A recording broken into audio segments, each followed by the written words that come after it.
নারায়ণগঞ্জের রূপগঞ্জ উপজেলার জাতীয়তাবাদী স্বেচ্ছাসেবক দলের কর্মী সভা অনুষ্ঠিত হয়েছে। শনিবার বিকেলে উপজেলার মুরাপাড়া সরকারি কলেজ অডিটোরিয়ামে রূপগঞ্জ উপজেলা জাতীয়তাবাদী স্বেচ্ছাসেবক দলের সদস্য সচিব আলী আহমেদের সঞ্চালনায় রূপগঞ্জ উপজেলা স্বেচ্ছাসেবক দলের আহ্বায়ক রফিকুল ইসলামের সভাপতিত্বে প্রধান অতিথি হিসেবে উপস্থিত ছিলেন বাংলাদেশ জাতীয়তাবাদী স্বেচ্ছাসেবক দলের কেন্দ্রীয় কমিটির সহসভাপতি এম.জি. মাসুম রাসেল। এ সময় প্রধান বক্তা হিসেবে উপস্থিত ছিলেন স্বেচ্ছাসেবক দলের কেন্দ্রীয় কমিটির যুগ্ম সাধারণ সম্পাদক মোহাম্মদুল্লাহ চৌধুরী ফয়সাল।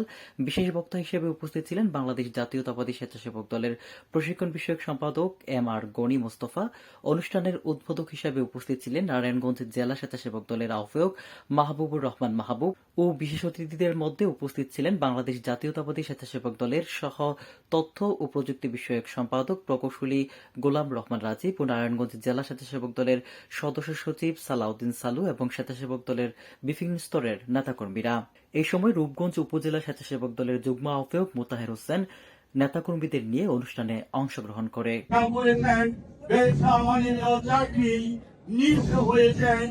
ওই সব দেশি নেতৃবৃন্দদেরকে আইনজীবীদের রূপগঞ্জ থানা কমিটিতে মূল্যায়ন করা হবে। কোন হাইদিন কোন আওয়ামী লীগের লোককে আগামী দিনে এই রূপগঞ্জ থানা স্বেচ্ছাসেবক দলের কমিটিতে স্থান দেওয়া হবে না।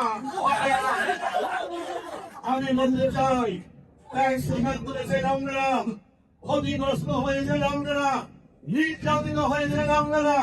ইনশাআল্লাহ এই নেতৃবৃন্দের উপস্থিতিতে বলতে চাই, আমরা জাতীয়তাবাদী স্বেচ্ছাসেবক দল নারায়ণগঞ্জ জেলার নেতৃবৃন্দ কেন্দ্রের নির্দেশনা মোতাবেক যারা এই ত্যাগ স্বীকার করে এই দলটিকে ধরে রেখেছেন, এই দল ছেড়ে পালিয়ে যান নাই, তারাই শুধু আগামী দিনে রূপগঞ্জ থানার স্বেচ্ছাসেবকের কর্মীরতা করেন ইনশাআল্লাহ।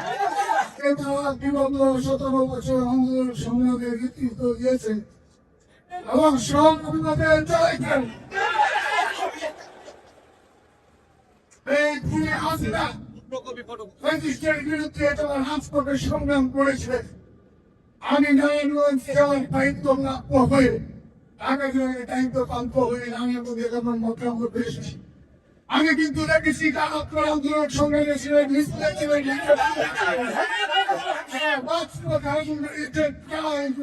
বিরুদ্ধে সংগ্রাম করেছেন। আমরা কিন্তু জানি আপনাদের চলে আসছে।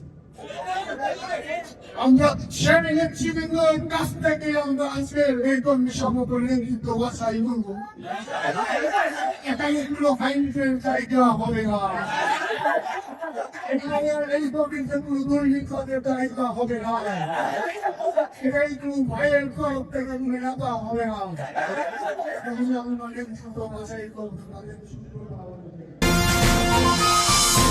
কেটিভি বাংলা, বিশ্বের চোখে বাংলাদেশ।